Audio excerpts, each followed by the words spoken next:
8వ తారీఖు అంతర్జాతీయ మహిళా దినోత్సవం సందర్భంగా అంబేద్కర్ భవనంలో రోడ్డున పడ్డటువంటి మహిళల పక్షాన ప్రగతిశీల మహిళా సంఘం సంఘీభావంగా తెలిపి మహిళల బాధలలో పాలు పంచుకొని ఈ మహిళలని ఈ దేశానికి వీళ్ళు పడుతున్నటువంటి ఆవేదనని తెలపడం కోసం మహిళా సంఘం ఇక్కడ రావడం జరిగింది. సిపిఐఎంఎల్ న్యూ డెమోక్రసీ ఖమ్మం నగర కార్యదర్శి, నా పేరు మోహన్ రావు. ఈరోజు వీళ్ళు ఇక్కడ ఉండటానికి ప్రధాన కారకులు 3 మంత్రులు.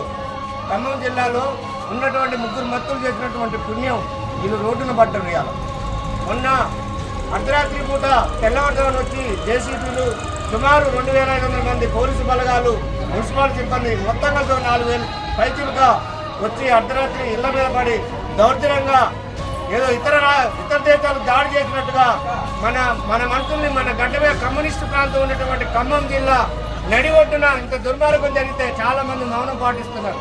ఇప్పటికైనా ఈ మూగజీవులకి ఈ సమాజానికి తెలపాల్సిన అవసరం ఉన్నది.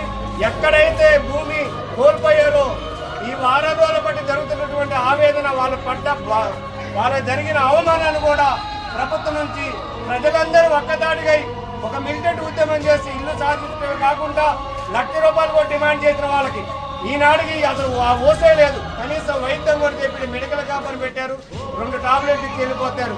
ఇట్లా ఈ విధంగా కాకుండా మెడికల్ క్యాంపులు ఏర్పాటు చేసి వీళ్ళందరికీ ఒక్కొక్కరికి ₹1,00,000 చెక్కులు తక్కువ అందజేసి వాళ్ళకి జరిగినటువంటి అవమానాన్ని ప్రభుత్వమే పూర్తిగా భరించాలా.